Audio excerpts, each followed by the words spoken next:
Hey Cam. What's up? What's up? What's up? How you doing? Good. How are you? I'm tired. I've been up all night and early in the morning, but I'm good though. What you been doing? Working, working, Working. working, working. Non-conversations, non-shift, keeping me busy. But Mm, I feel like I'm energized by moving with purpose within my purpose. Out here trying to help people, health wise.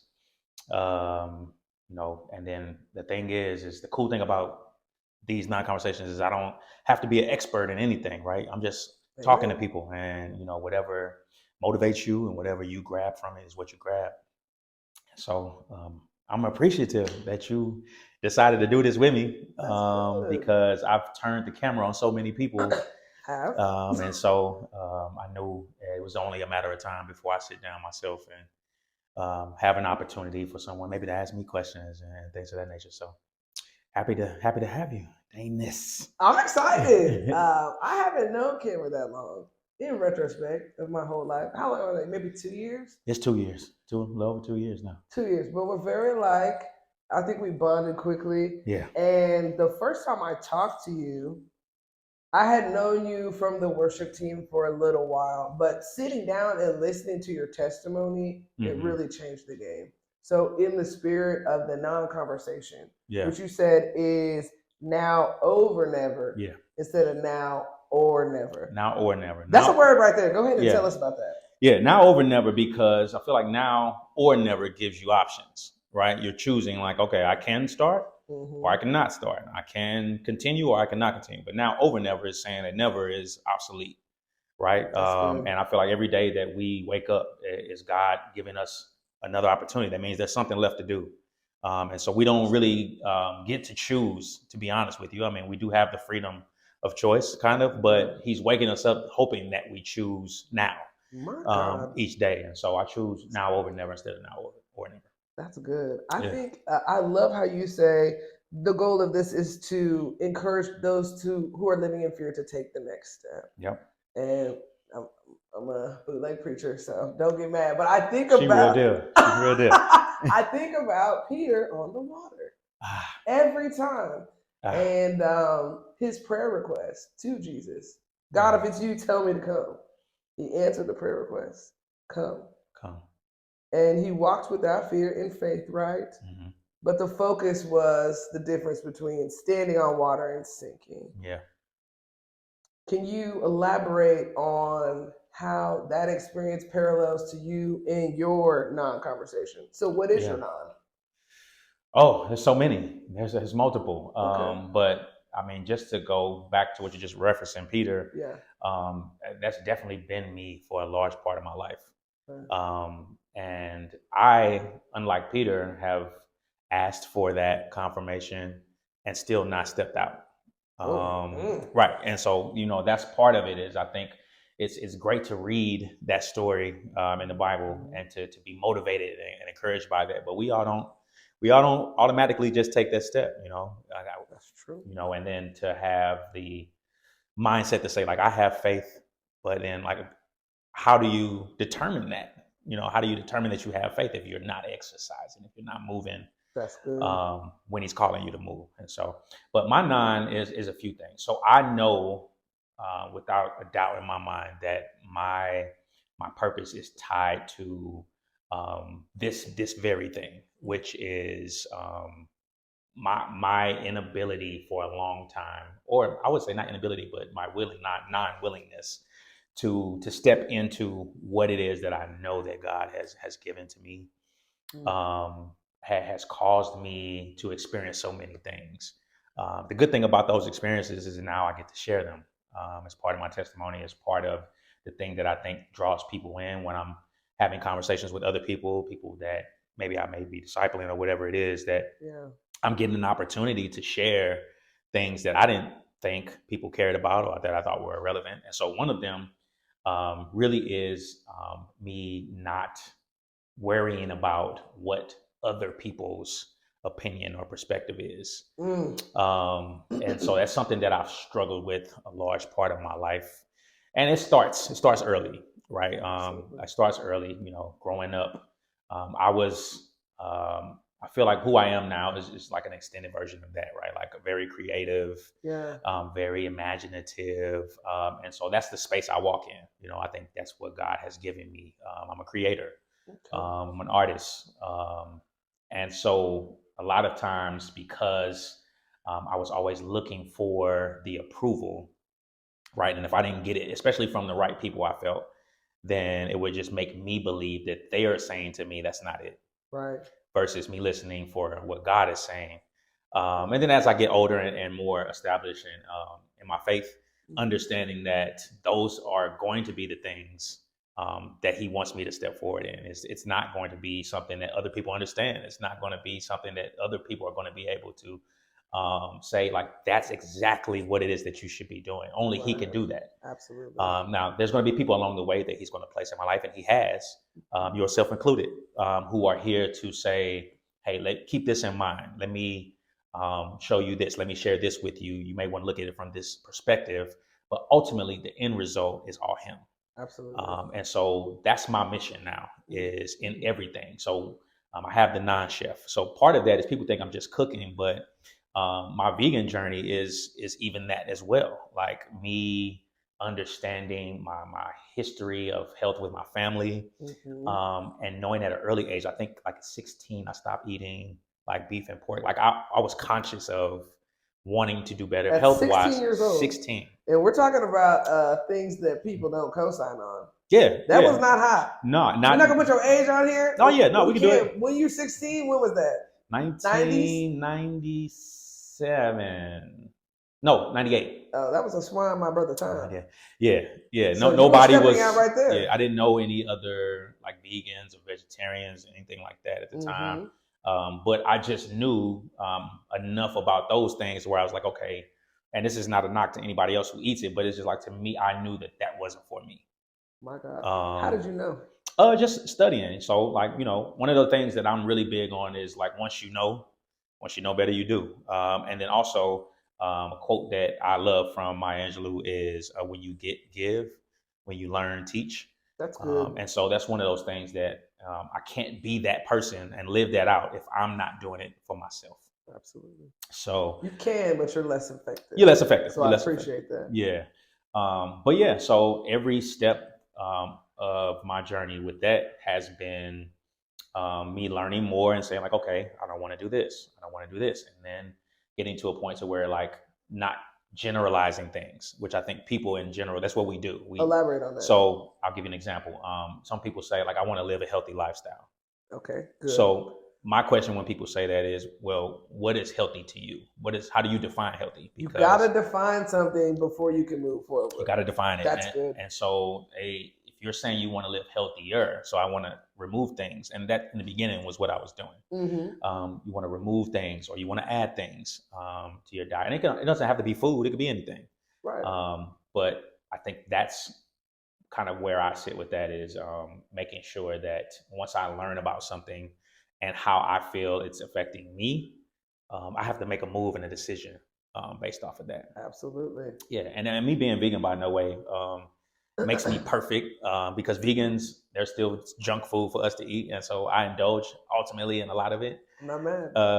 But I think to me, it's definitely a step in the right direction of how I want my life to be. And I think my faith walk and everything else exemplifies that as well. So once I learn something, I got to start heading in that direction. Things that I used to do, things I used to say, behaviors, whatever it is, you got to start making decisions towards what you know now. I feel like, especially with our faith, is you're accountable. That you know what I'm saying? You can't be accountable for something that you don't know, but once you know, it's like, okay, now you're making a conscious decision to either do or not do. To whom much is given, much is expected. Much is expected. So, yeah. So that is, you asked me what my non is. That's my biggest thing right now. The non-chef. Yeah. No. Just that's part of it. So the biggest thing is the overarching, which is moving on based off what I know, educating myself, learning. So that could be health, that could be my faith, that can be my career or my destiny, learning more and not being stagnant.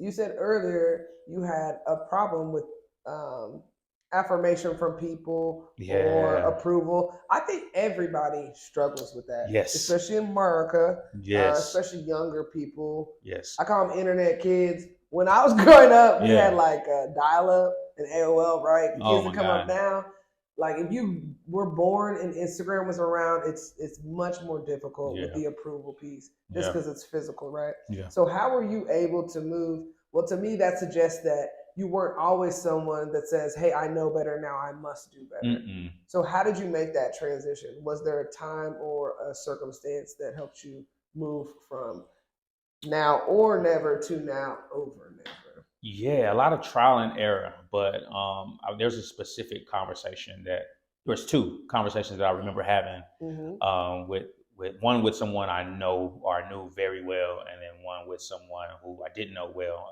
but was someone in the church. And so I remember when I was in college, I came home. This is the first time that I made a decision to kind of join my own church away from where my family members went and things like that. So I came home and I decided like I need to go somewhere where I can grow, but also where I'm not. There's this false kind of expectation of me because of who my grandfather is or who my mom is, Got it. who my siblings are. Everybody knows me. You're a legacy. I'm a legacy, right? Amen. My grandfather was a pastor. My mom's a minister. And I just grew up. I have an uncle and aunts who are in the faith, and so when you grow up in a church with your family, things like that, there's an expectation. That's Cameron who sings. That's Cameron who goes to Bible study. Absolutely. That's this, but they don't know about the Cameron who's like when they leave out the church, kind of what mess I'm getting into, which was a lot, right? Look, which was a lot. Happens. Yeah. So I made a decision then, and I remember there was a deacon at this church I went to who pulled me to the side, didn't know me, saw me, I guess, coming into church. And so he basically said to me, I see you coming in here every Sunday faithfully. He said, you always sit in that little back row in the corner. He said, you're worshiping and all that. I can see that. He's like, but I don't see you any other time at the church, which to me, I knew better from a perspective of, like I said, I grew up in the church. So I knew enough to know that you can't be, the goal is not to just come and receive. The goal is to definitely grow and then grow others. Right. That's the goal, right? And so, but he called me out on it, and in the most loving way, though, and just basically say, "Yeah, I see you coming," But he said the thing that I can notice about you from what I've seen is that you seem to have, so I guess the word he used is something like an immediate effect or impact on people when you walk into a room. Interesting. Yeah, and so favorable, like Esther, something like that. And so he basically said, like, I pay attention to he had been watching me. He pays attention to like how when I walk in, like how people would be drawn to me or whatever it is, or when I would go around. This is back old school when you walk around for offering. Yeah. And like, it's kind of how I would interact with people, how people would interact with me. But he was watching all of that.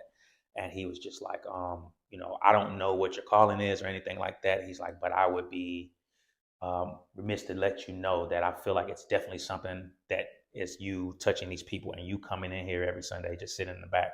He's like, I just don't believe that you're really walking in what it is. And I already knew this. This is stuff that I already knew, but for this stranger to walk up to me and basically tell me that. So that kind of started in my adult life, that journey of me saying like, okay. How old were you when that happened? About 21. 20 or 21. Sure, grown-ish. Yeah, grown-ish. Yeah. We're still immature. We remember that time. Yeah, still immature, but an adult. That's interesting. Yeah. And then the other conversation that meant a lot to me, I have a cousin who passed away in 2017. I got to spend like about 2 or 3 weeks with him. We were in the hospital together. His mom was in the hospital, whatever. So I was just kind of up there with him. And we were having conversations every day. Now, he's not necessarily in the faith or anything like that, but just a wise dude, though, from a standpoint of life experience. And, Absolutely. And he basically said the same thing, right? Like he started it with letting me know what he appreciated about me, what he's always appreciated about me. And mind you, my cousin is like 6-7 years older than me, maybe 8. And that I always kind of walked my own path. I wasn't really steered by the things around me. You know, my people in my family. If I were to just do what everybody else was doing, my life could have turned out a totally different way.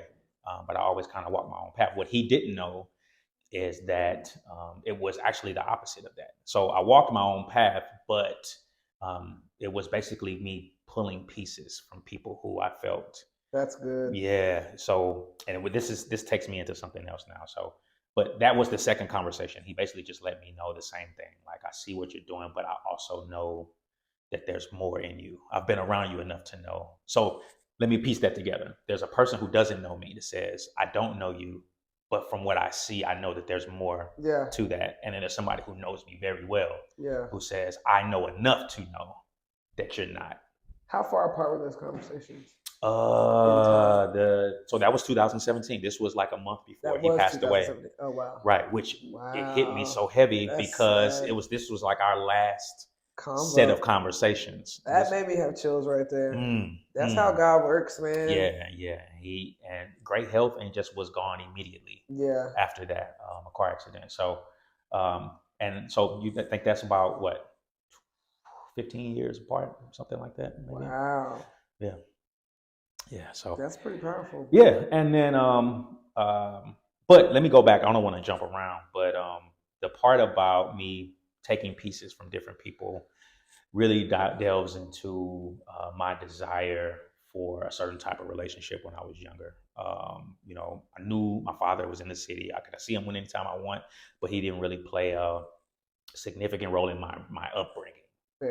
He wasn't there for that. He was at church? No. Okay. I was at church. He wasn't anywhere. Oh, he was not in church. No, okay. No. Got it. Yeah, I was raised by a single mom, you know, all of that. Yes, you told me that. Yeah. So there was always this lack of identity that I felt like nobody's affirming who I am as a young man. And I was always searching. So like I would just take pieces of things. It would be friends I would hang out with, which of course that's a no-no because you're following their examples. They're not always doing the right thing. And we don't pick friends well usually. No. The front end of life. No, not at that point when you haven't had anybody teach you how to pick friends. Absolutely. You're just kind of picking friends. That's good. Then you have uncles and men in the church, whatever it is. And so you're hanging on everything that you see, anybody that you believe to be positive or to be smart or to be successful. And the thing is that what I didn't learn until I got older is that, you know, we all have our things. So while I'm watching these people, I'm picking up some of the good things, right? But I'm also picking up the bad. But I'm justifying the bad because, hey, that's a good man. Everybody in the community sees him as this. So even his bad must be good. Ooh, that's interesting. Yeah. So a lot of those things, my God, it could be the way I was with women, or it could be the way I was with money, or the way I appeared, or how I talked to people.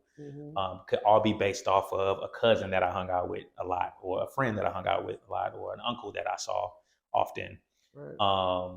And I think in those moments, I was always looking for someone to say, I see that you are without a father figure, so I'm going to step in to be that. And no one ever stepped in and said that. Right. But there were people who I clung to, and luckily enough, I'm not even gonna say lucky, but God saw fit to make sure that there were people that I could go to.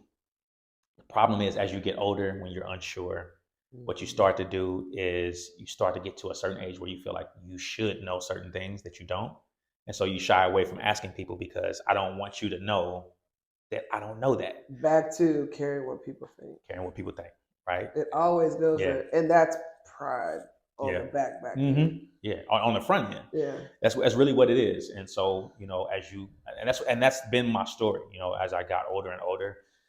You know, people put ages with things. Like by this age, you should know this, you should be doing this. Buy a house, blah, blah, blah, all that. All of that. And so you see people executing on these things and you start to believe that.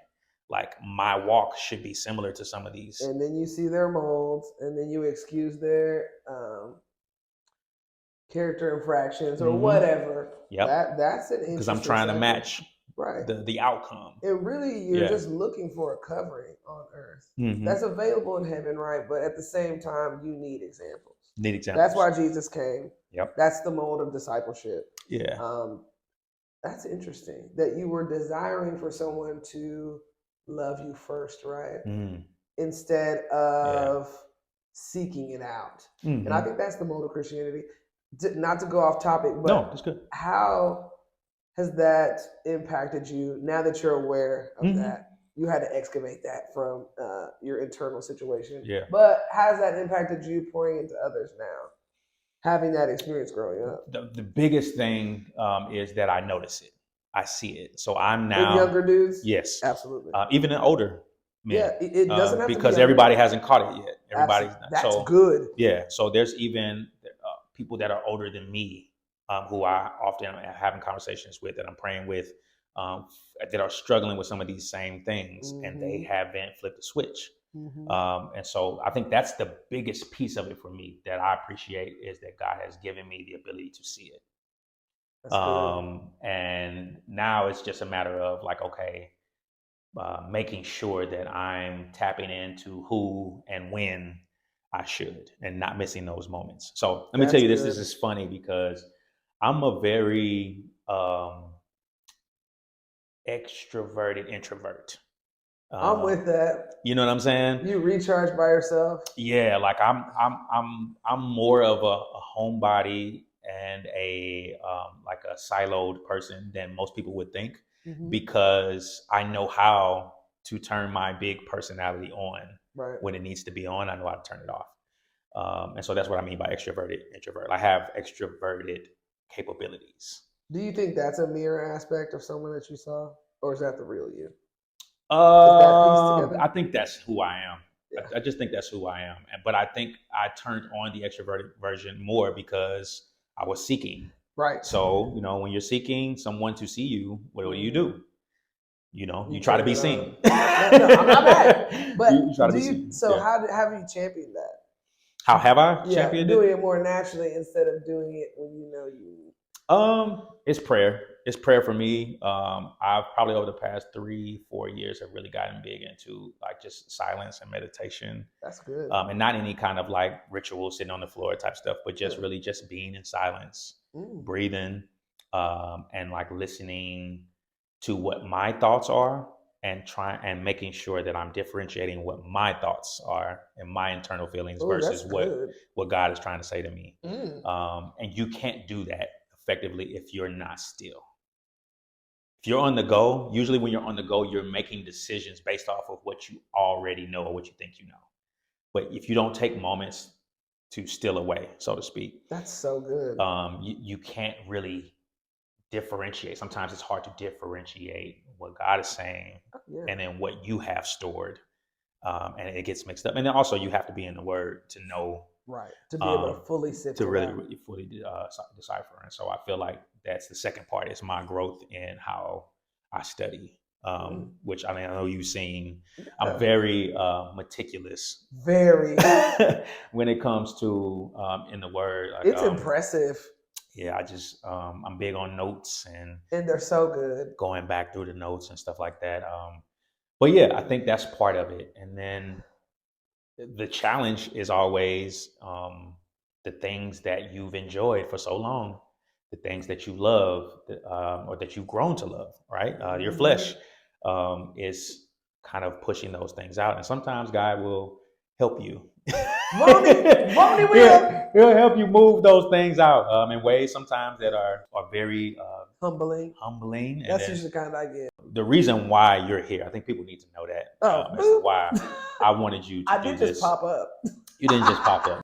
Danis was one of the first people that wasn't just kind of like surface level, hey, how you doing? Nice to meet you. Like, church members, they come and they go. And so it's easy to get really rigid with meeting people and just kind of doing the thing. Yeah. You were one of the first people to kind of come sit in the wheel with me, so to speak, and just say, like, let me get to know this brother and, see what's up with him and see like what more beyond the surface that I'm seeing is there. And so the testimony that I was telling you about was, I mentioned I grew up in the church, singing. I was definitely a church kid. Like, and a PK-ish. GPK. GPK.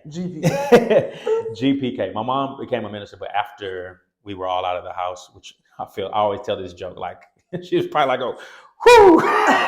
Anyway, grew up in the church. So singing in church, I was always at Bible study. I was always at choir rehearsal, vacation, Bible school. I'm traveling to go to national and state congress. I was that kid. Yeah. But I also was the same kid that when I got home, I was with my friends doing God knows what, or with my cousins doing God knows what. Doing stuff with your Yeah, friends. so I was learning multiple ways of living, and then again, not having that one figure to kind of help me decipher through what is good and what is not.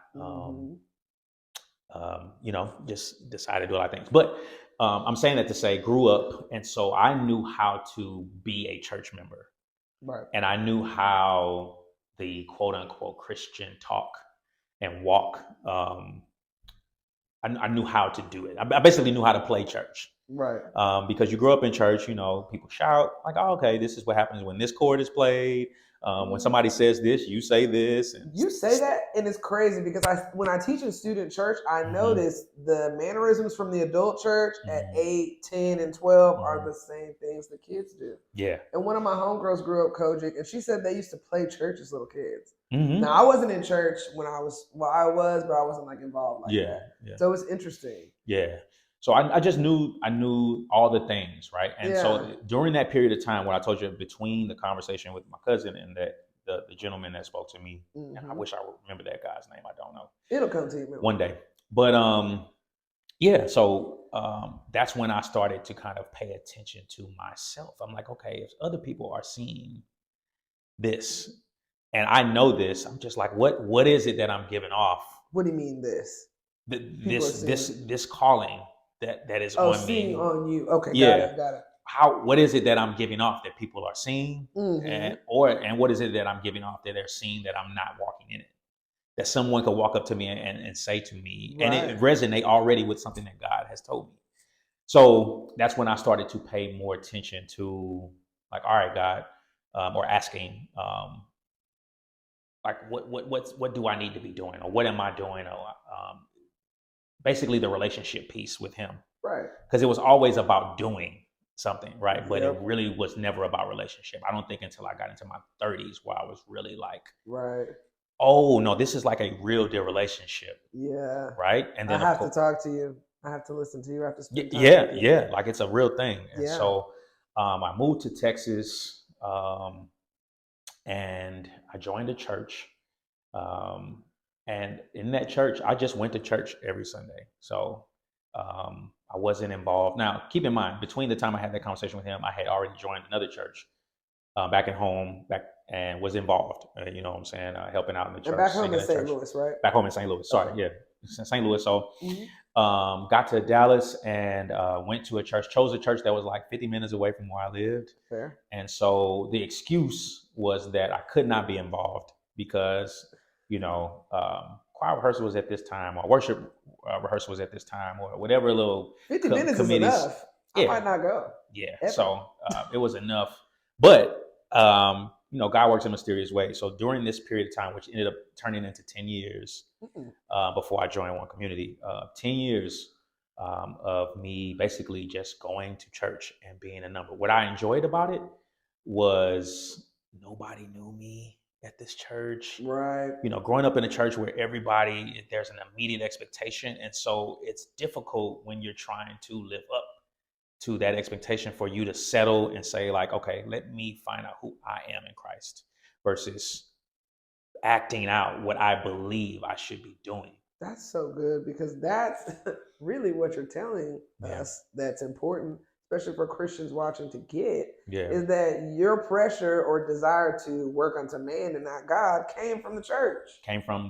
Because you were in the spotlight as a child, and a lot of things that we're working out in therapy, I say anybody in therapy, are things that happened before you could comprehend it. Yeah. So it's interesting. And I think a good note to point that happened in church. Yeah, happened in church. And so I would say the good thing about the 10 years is that I was very much so isolated in the word. And that when you met me, the type of studying that I do, the way I break down, I'll spend a month or two in the same book. Yeah. Because I want to know it. Yeah. And I want it to not just be knowledge, but I want it to be in a place where I can pour out from. That's where I built that muscle in that 10 years. And so I don't think those 10 years were wasted as far as my faith. I think they were intentional. I think I never had that I never took the opportunity to have it. I don't think you would be able to work unto God based on what you just explained if you were not taken out of a place where you were consistently in the spotlight. Yeah. It sounds intentional. Yeah. To your struggle and what God has. Yeah. And I didn't intend for it to do it. And a lot of times I question why I even moved to Texas and like kind of some of the isolation that I was in. It wasn't like I couldn't be doing whatever I wanted to do, but I just felt the tug of like, I need this time with you. You spent 30 years of your life understanding parts and pieces, right? But like, you don't really have a relationship with me. It's the head to the heart transition. There you go. It's so important, but it's difficult to get there on your own. Like you said, you have to sit with God and have a conversation. You got to have a conversation. And so, and several. Yeah. And so then the tug switched after I kind of spent a lot of that intentional time. And I was doing like everything. It was very drastic. Like I had this room, the place I lived at, where there was this like ceiling to floor mirror. And I was writing like with the little mirror markers or whatever, writing scriptures, writing affirmations on the mirrors. I know one time my sister and my niece came to visit me and I had all this stuff on the mirrors and it probably looked like, what in the world? Like pictures, everything. But this is where I was expressing. And then the shift came to like, okay, now it's time. It's time. Now you need to serve, you need to whatever it is. The part that I want people to grab from this is because I felt like I was getting so close in my relationship to God, I started to gain pride in that. Absolutely. Like, I know my word and I know that I know he loves me and things like that. And I walked in that. Which it's dangerous because it's coming from a place of, I never had this. I never knew this. Right. I wasn't walking in this. And so now I'm prideful, which is not a good thing, but I'm prideful almost that I got it now. I figured it out. Like, this is what I'm supposed to be doing. And then at the same time, you still haven't figured it out because now this piece I have to work out of you. Right. So this is the piece that now has to be worked out in front of people. Grateful to be there, but too excited to make it your banner. Yeah. I think that's a tension for all believers and everyone. It's like God brings you over something and then you see somebody else struggling with it and it's like, oh. It's so easy to slide in. Yeah. I think Tony Evans said pride is like a beard. It always grows. You have to shave it off. Oh. Ain't that a word? I had to give him credit on that. But that's how it is for me. So that's why I resonate with Cameron. I got pride issues too. Yeah. And they manifest in so many different ways. Yeah. So it's awesome. Yeah. I love all this awareness that you have. Yeah. And how you're acting on it. You had a non-conversation with God. Listen, that's really what it was. It didn't come from nowhere. It was now or never, God. Yeah. It was a choice. That's what it was. And then he should know it's now over never, young man. Yep. You go to church for 10 years and you sit with me and you write these. Y'all got to see the notes. You need to put I'm going to share. They're explosive. I'm going to share them. But yeah, that's good. So then, like I said, the part now is that's the part that can only be worked out in public. Is because when I'm by myself, I don't see the pride. At least community. Maybe not public. Yeah. That's a great way to put it, in community. Mm-hmm. So I don't see. So I'm learning all these things, and I'm getting closer to God. But He can't use me to show me how I'm going to appear to people. So now it's like, okay, there's this platform, and so I always talk about how easy it was when I joined one community. Like, I joined community 1 week, I was singing the next week. Amen. But I feel like, and I know everybody's experience was not like that, and so I feel like that was just kind of God's. Like, it was waiting on me. Right. I literally visited. I was compelled. I joined, and then here we go. Now, after not 10 years of not. Oh, I didn't even know that. Of not singing, of not doing anything really in the church other than attending. I am full blast on camera every weekend, every morning on AM. And our church is very intentional about worship. It's at every event that we have almost. And we're really big on volunteering. Yeah. So it would go from 0 to 100 real quick, at least possibility wise. Yeah. That's interesting. So now what I'm struggling with, and so that's it paints a picture now. So now I'm struggling with is this new sort of version of myself. Did it come back, the pride? Yes. I do. Because it's a relapse. It's like and I feel like in the beginning my intention was there, Right. like, because in my mind I was just like, I'm not coming here for this. I'm not here. This is for this.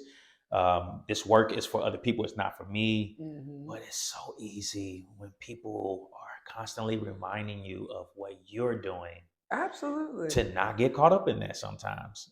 Oh, I saw you. Oh, I heard you. You're so beautiful. This. All of this thing. And so it's tough. Yeah. But the thing that helps me is always giving credit to God. One of my mentors always told me, the reason I've become so humble is to realize that I don't do anything apart from Him. Yeah. But it's hard to manage that. It's definitely hard. And so, again, like now it's like not the pride in me being closer to God. Now there's the pride in like, God is putting me out front. Excellence. He's using me, and pride in that. Yeah. Versus being humble in that. Yeah. And so again, it takes a lot of working out. And so like I think a lot of things that were still in me that I knew were not worked out were being worked out, like you said, in community. And the good thing about it is you see it in real time. There could be a moment where I feel like God has placed someone intentionally in my path, and I'm seeing where He's using me, my story, whatever it is, to help them. Absolutely. And then there's moments where He's placed people in my path, and I abused it. Like, right. You know, whatever my relationship was, whether it was an intimate relationship with somebody or whatever it is, and not just allowing, you know. And I think that's the pride part. That's the flesh and the spirit, kind of the tug of war that we have all the time. And so sometimes, or not even sometimes, but for me, it was just like, okay, like, let me show you through the lens of other people, because you've been in isolation for so long. That's how I get my lessons too. Yeah. I think we all do. Yeah. But I remember, like, I hadn't been able to say that for the longest time. That's true. And it made more sense after all this time why I was here and like my family was somewhere else, because they always see me as they see me. Regardless of what I do, they see me as little There's Cameron. A lens, right? And a bias. So now I have this space where these new people that don't know me, that's good, are seeing me for like this is who you are now. I don't know what you did when you was growing up or whatever it is, but this is how I see you. Right. Some of it good, some of it not so good. And so it's important.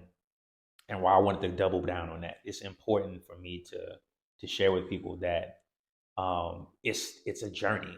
Absolutely. Me. It's a journey, because the understanding that this whole life, it has nothing to do with me. My God. It has nothing to do with me. It doesn't. You know, and there's parts of me that like I wanted to say like, yes, this is for me, this is for them. Like, no. Like He didn't create us for that. It's like my purpose has nothing to do with me. From Him all our things, and to Him all our things. To Him.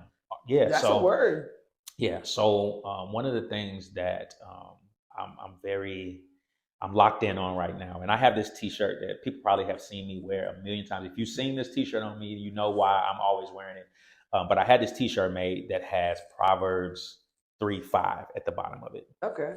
And so written or just Proverbs 3? Just the script. It's it's for me. Most people know it though. Also. Yeah, most people know it, but it's also a conversation starter for people that don't know it. Come on. So the reason why I chose Proverbs 3:5 and not Proverbs 3:5 and 6 is because the piece that I need to be reminded of is the 5. And so for people that don't know,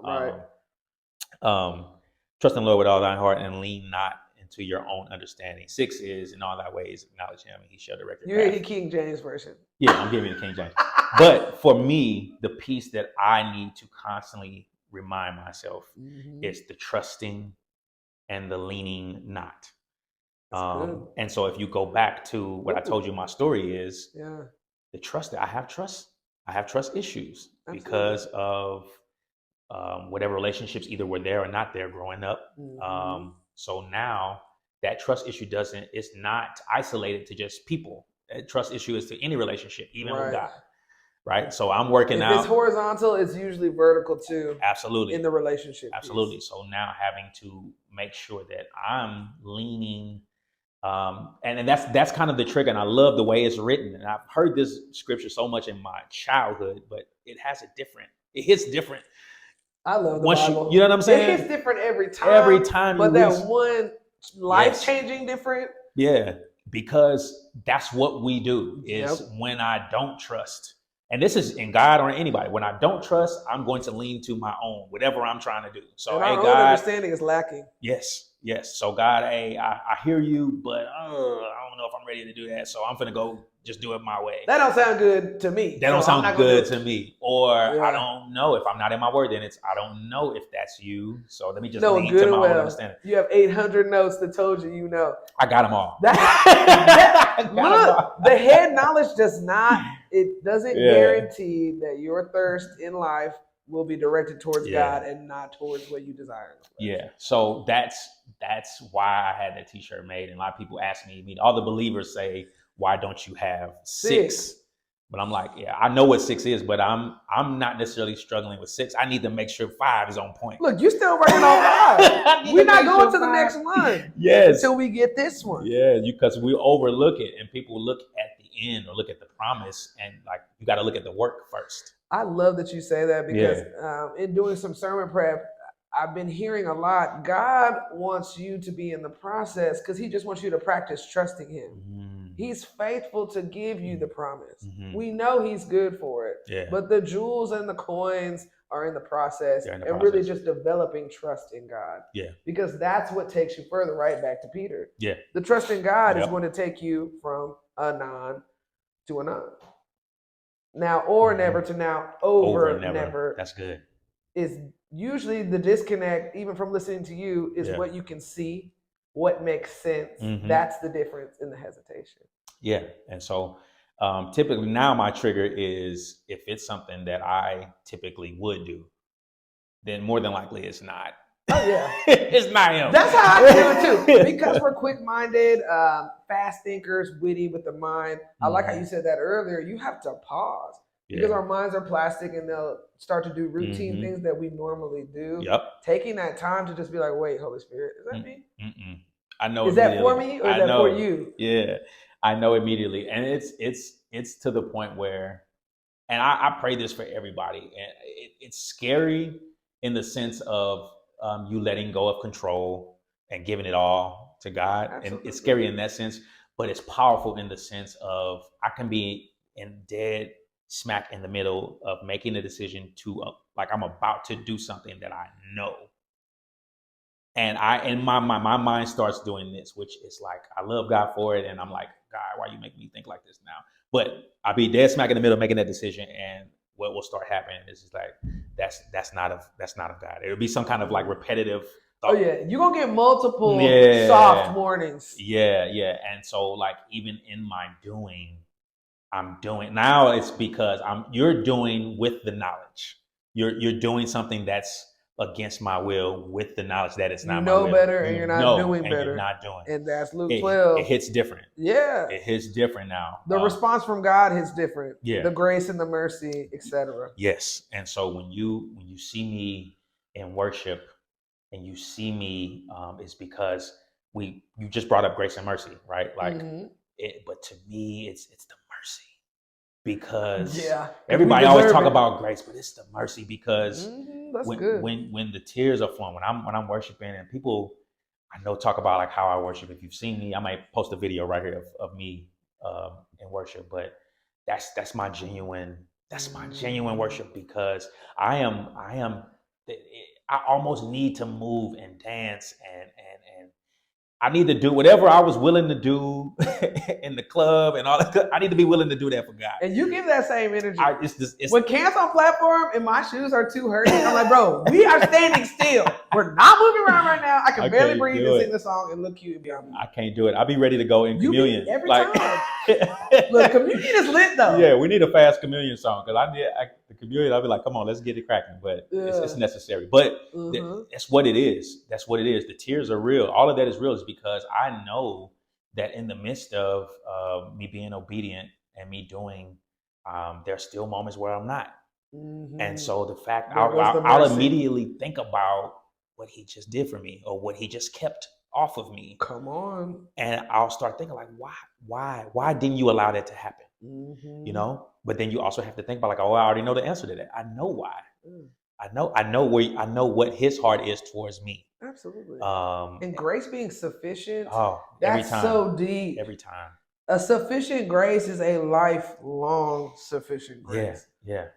And when you realize that when you tell people your life, you tell people I love you, and you really haven't ever, none of us have really ever lived out love in its full, not true, patient, kind. The 1 Corinthians 13. You haven't lived out all of it. Patient and kind is enough to take me out. Yeah. And so to realize that also is that as much as I love like my family and my friends and people in my community, I have never lived out true love. And so to know that I don't think that's true, but maybe. Well, no, not till its full capacity. Fair. So when you talk about the, you haven't scaled it. I don't want you to do yourself like that. Yeah. Okay, that's a good point. But to understand the depth of and the width and the height and the length of his love, to know like I still have a long way to go. Yeah. So I don't ever want to get so confident in that my love for you or love someone else that I'm like, okay, like I got this down. It's like you said, it's a continuous process. Oh yeah, there's always room in that in love. Yeah, and it covers a multitude of sins. That's why we need it. Yeah. And I feel like once you get to a point where you feel like you've accomplished something, that's what all of these lessons over the past 12 years have taught me, is that's the mentality that you should never have. You get to a point where you feel like you're accomplished in the faith, or you're accomplished in your relationship with God. Then you're off the mark already, because the process is never ending. And then you're going to get prideful. Then you're going to try to lean on your own understanding. And now we're accidentally back where we started. But we're back where we started with new knowledge. Absolutely. Which and makes community to check you. I think community was a big point that you made, because, and I've been thinking about this scripture a lot. The one, don't look at the speck in your brother's eye, look at the log in your eye. And I was thinking about that in reverse, and how in community, if my tendency is to see a small infraction in your eye, we can also utilize that, right? Yeah. Yep. In the reverse, not in the judgmental piece, but like, hey, check me out. Is there a speck in here? I know there's also a log, but that community piece for pride, for anything. I would say this really quick God is good, because I think the level of discernment that he's given me with character. You can read people. Yeah, but mainly because you're so aware of your character. And usually the things that trigger us in other people are things that we are or have struggled with ourselves. Absolutely. And the roots are the same. The same. manifestations are similar also. The roots are the That's same. Good. So I think I'm looking through that lens. And it's hurtful sometimes, because some people that you feel like, or that you thought were genuinely for you, with you, and you find out it's not the case, it does hurt, and that's our flesh, right? But I'm getting to the point to where I'm understanding, like, not everybody that smiles, not everybody that gives you a good word, not everybody that lets you know I'm here for you is really like, Absolutely. You have to look through the lens. And so I'm very cautious of people who are super adamant about expressing that to me. Right. I'm an immediate prayer now. It wasn't like that just even a couple of years ago. I like that immediate prayer. I'm an immediate prayer, and I'm immediately seeking either my heart, my notes, or the Bible for a word that confirms that. Because if I don't feel it, it doesn't necessarily always mean that it's not accurate. And so that's where I need to get it from. And then that goes into why I'm so into me having my still moments. I need it. Yeah. Because if I just go off of old Cam, I'm going to be like, oh, okay, walk like a duck, quack like a duck, must be a duck. Right. A lot of times not a duck. That's interesting. It sure is a duck. A lot of times it got a battery in it. It was made by Fisher Price, and you got to see that thing look real. My God. Yeah, it's an AI duck. Come on, AI. I'm dead. AI is changing the game out here, man. Hey, look, they look.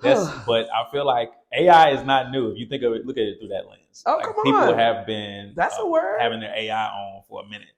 That's right, good. Including ourselves, right? I'm not removed from that, and so I think that's the biggest piece, is that. But also, when you're in something, that's how you can really tell.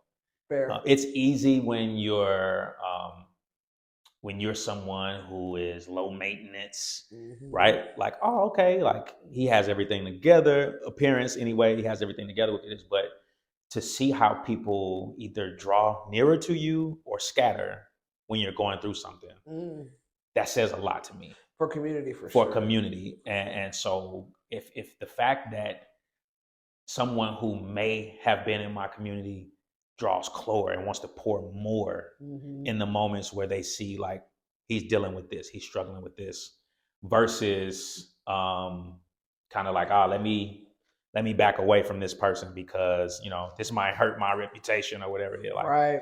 People, that's another thing, like people who are not worried about that, but they're worried about my walk more than they're worried about how it'll be impacted if people know that they pour into me. Right. Yeah. And so like I think that those are things that like I said, even 5-6 years ago, I probably wouldn't have been paying attention to as much. And also because I was in isolation during that point. So I'm not really reading people. They're not reading me. I'm not reading them. Right. You're not practicing. So a lot of this stuff has, like I said, it has to be worked out in community.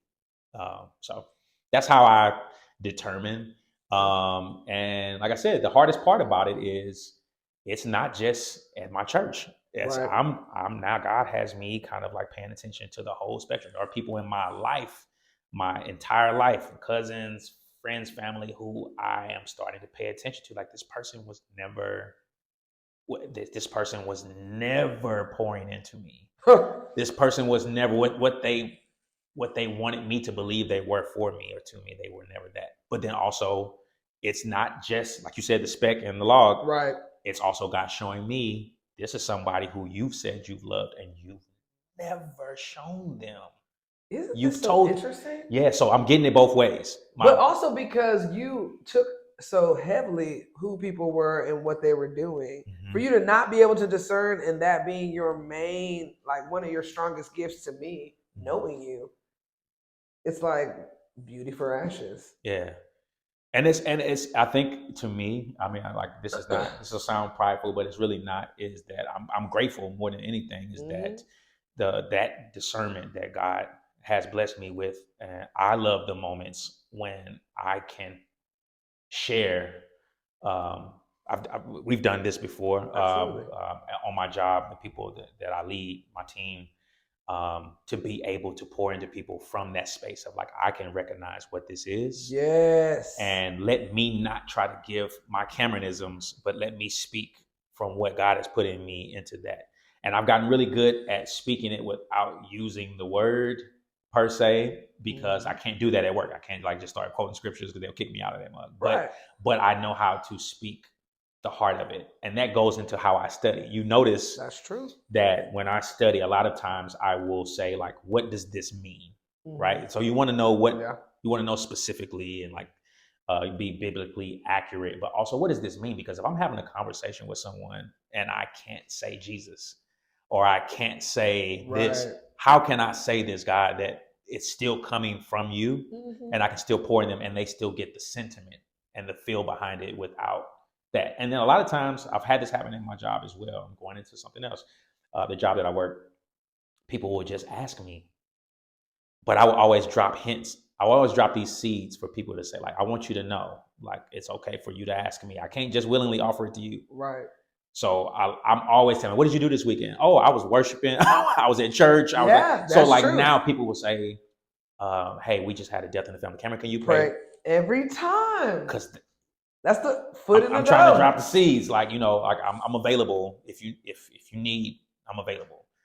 I think at this point, like my entire team knows and all. So it's good because God has given me that capacity to like be able to freely speak about him with those people that I normally wouldn't be able to do that. I remember a job I had a while ago. I led a large team and we used to do a prayer circle every day. Oh, wow. On the production floor in front of all the other leaders. In the building? In the building. And you're holding hands and stuff? Like legit? Holding hands. I had a prayer box and everything.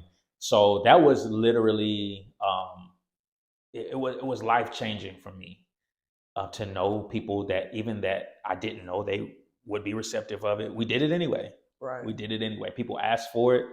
And so I was like, well, that's only Now 3 over people, but never. I got 30 people. So these other 27 people might be like, we not with that. Yeah, that's a non right there. Yeah.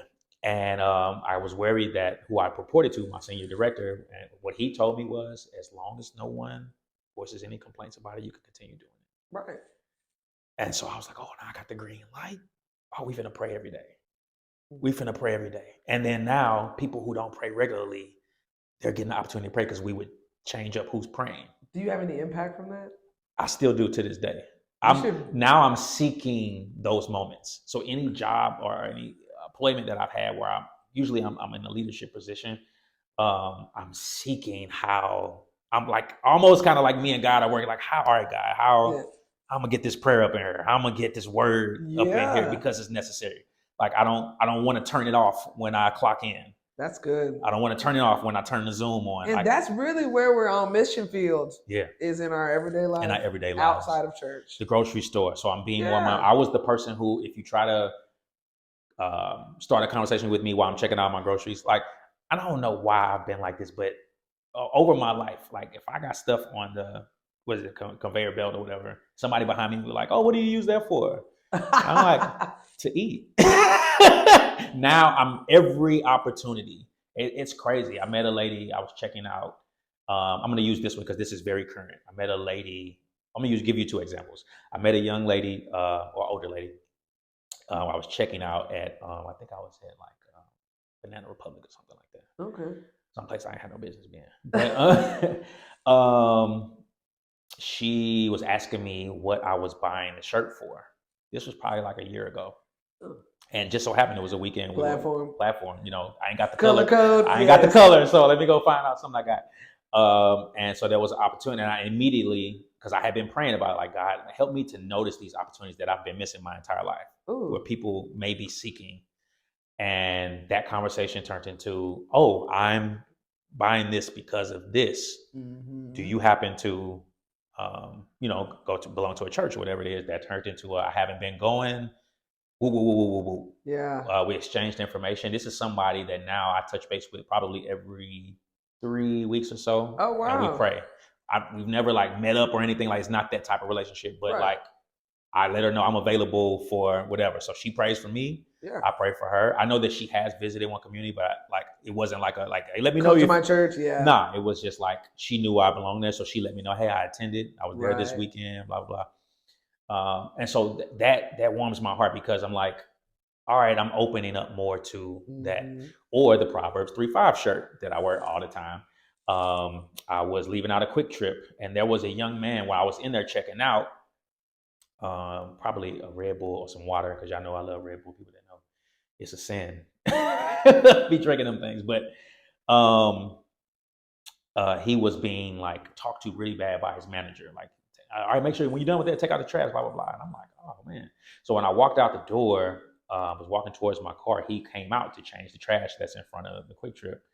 And he was just like, hey, my man, little Hispanic dude, man, probably like 16 or 17 years old. Yeah. He was like, what's that scripture that's on your shirt? Because all it says is Proverbs 3:5. So again, I'm like, this is me. Just a few years ago would have been like, don't talk to me, bro. Yeah, like I got somewhere to go. But I turned around and immediately I told him what it was. Yeah. And then I just said, like, you like your job? He was just like, yeah, it's just something to do right now, blah, blah, blah, blah, blah. I was like, well, let me ask you this real quick. I said, you asked me about this scripture. I just told you what it was. I was like, I don't know you. I don't know what your situation is, but can I pray for you right now? Right in front of the people coming in and out of the store. Right. And we prayed for about 5-6 minutes. Yeah. Right in front of the store. That's a long prayer. That's very long, especially when people are just walking past you. But 5 minutes, but sometimes it's necessary. This young man asked, could he share his number with me, and just said, like, he said he hasn't been in church. Some of his friends go. He's been thinking about going. So of course I told him he lives in Prosper. I told him about one community in Prosper.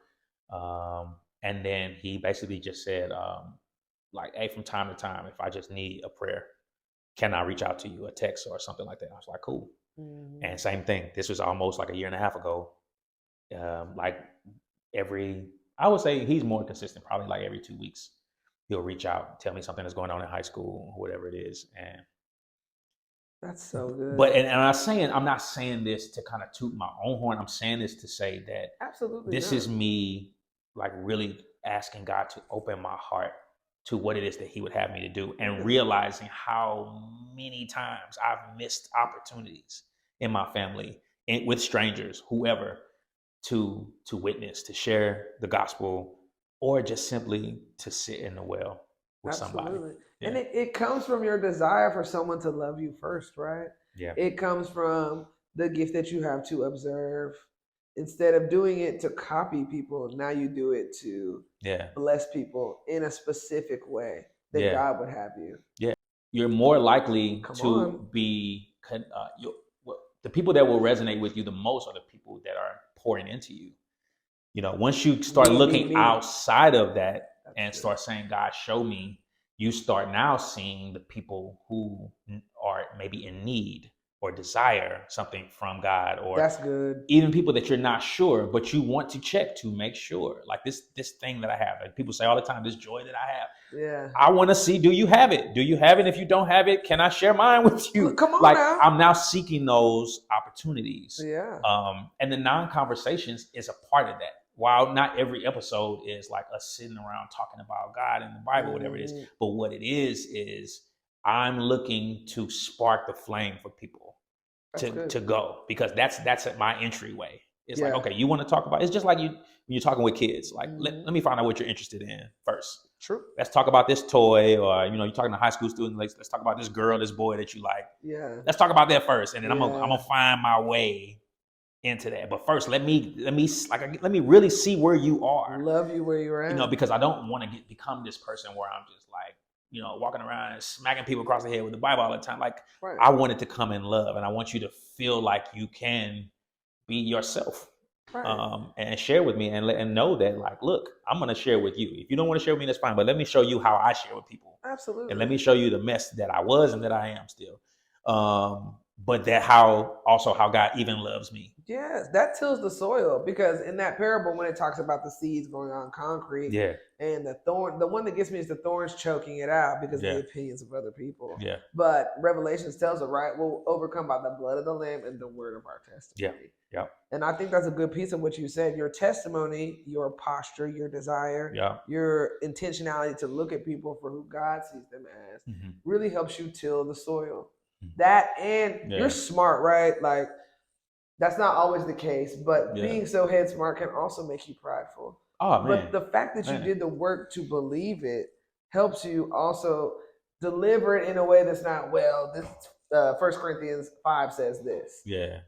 And I think that is really impactful to your non-conversations. It is. And then the influence piece. So that's the other thing that I feel like the worship team, and like not just the worship team, I don't want to just leave it on that, but just this new season of, what do you mean by influence? Visibility. So understanding like the importance of knowing that you have influence, that people are watching. Influence is leadership. Yeah. And so, but I'm saying, but knowing that people are watching. Your favorability and your natural influence. Absolutely. I think we both have because that. It's easy to pay attention to the people that you know are watching you. Like I could say like, okay, let me make sure I don't say this in front of my niece. Right. But what about the people who only see you on Sunday, or only see you walk through the grocery store? And then they catch you in real life and you acting crazy. Man. And they're not going to say anything to you. Yeah. Oh, no. They're going to say something to everybody else. Right. They're just going to know you from afar, and then that's going to be the... Yeah. And what I would say is that, if you watch me enough, if you're on social media and you watch me, or how my page moves, you see me working it out. Like my page is a literal is a literal example of me working out. My Instagram page, my Facebook page is, you might catch me throwing up a song that I love one day that is definitely not the gospel. Look. And that's what I love. And I was bopping to it yesterday, and I felt so good about it that I wanted to share it with you. Yeah. And then the very next day I might post something that I've been studying, or just something positive or something like that I saw. Yeah. And I think it's important for me, and I feel like for others, that people see that. I don't want ever to come off as if I have it all figured out. A Pharisee. Or that because I believe and because I understand, because I know, that automatically, hey, starting tomorrow, because y'all saw me post this scripture today. So starting tomorrow, everything that you see from me, it ain't like that. God can do that. He can. But he desires to partner with us, and we begin to delay things for certain reasons. But I think that's big, not being legalistic, meaning just doing the right thing because you're supposed to. Yeah. That's head only also. Yeah. And it has to get in. So that's I hope people see that, some people may understand it, some people don't. I know a lot of times, you get the time like, oh, okay, well, like you ain't no real Christian, or you ain't this because I just saw you do this, or I just had a conversation with you about this. Like, no, that's very much so what a real Christian is. Like, I'm working it out every day. I'm working it out every day. And so, but I think where is your intention? Where is your heart posture? We talk about that a lot. Yep. That's what matters to God. It's like, am I able to pull you this way? Is it a tug of war? Like you're pulling one way and I'm pulling, or are we trying to both pull this rope in the same direction? You're helping me pull. Good. So daily, I'm trying to eliminate the tug and trying to more make myself available to what He has to do. Now or never I feel like it's just the surface of me being a vessel of encouraging people. And I'm just excited to see like what outside of this continues to happen. So when I said non-chef, the non-chef is just the same thing, but I'm just doing it with health. Like I've learned all these different things, and let me share it with other people. So when did you start cooking? We can go to non-chef. Well, like cooking like what you see on there, or like cooking just in general? Yeah. Cooking in general, I mean, I think I grew up in, single parent home. Yeah. My mom was always working. So, my first meal was everybody's first meal, breakfast. Right. Bacon, eggs, toast, You got to get that down though. Fried bologna, this is back in the day. I did used to eat bologna, a lot of it. My sister will attest, because I was in the kitchen all the time cooking fried bologna with the cheese in the middle, the bubble. So that's when I started, I guess, making stuff in the kitchen. But I think once I became a vegan, once I like kind of started trying to make healthier decisions, like really grocery shopping as a grown man and saying like, all right, let me figure out how I want to do this. It's just playing around in the kitchen. So I would say 20, 28, 29, I started messing around with it a lot more than usual. And then once I decided to go plant, I like to say plant-based. I like to say vegan because vegan is a lifestyle. Like vegan, like I very much still do wear leather shoes. So I'm not a vegan. That's true. Yeah, I wear like this is sorry, real. Peter. I like a real little. This Bible is real. We'll sacrifice for it. I'm careful. Other people call me vegan, and I just say yeah because I don't want to like get into the explanation. That's fair. But I eat plant-based. Yeah. So yeah, that because there wasn't many options, and there is vegan restaurants and stuff like that out here, but it's always like the junk food stuff. Yeah. So I had to figure out how to fake a hamburger. Yeah, that's not the goal. Yeah, and that's cool. I do it too. I do it all the time. But you put me on the Beyond sausages. They are fire, but that's not the goal. That's not the goal. And so the goal is to so that's how I got to really, really cooking. And so I call myself the non-chef because the way I do things are unorthodox. I don't measure anything.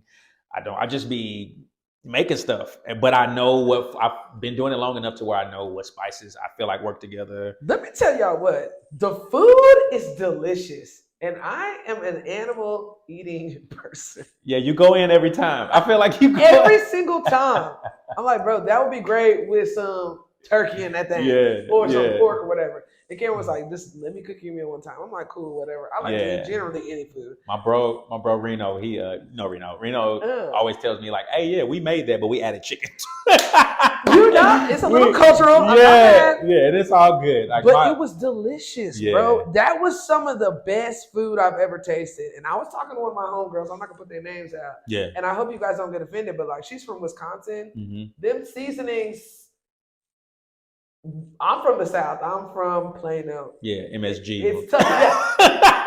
It's cheese, bacon grease, like everything Lard. is seasoned. Texas MSG. So to taste that food with all plants in it, and it was seasoned so well. Yeah. And it was good. I didn't feel like I was missing anything. Yeah. Except, some of the side things that happen from eating meat or whatever. Yeah, right? Yeah. There's definitely a consequence in eating it, obviously. And so that's the goal with that. Is first of all to show people. I think it started with me showing people that I'm not sitting at home just eating cucumbers every day. Like I'm making things out of mushrooms. I'm making things out of eggplants.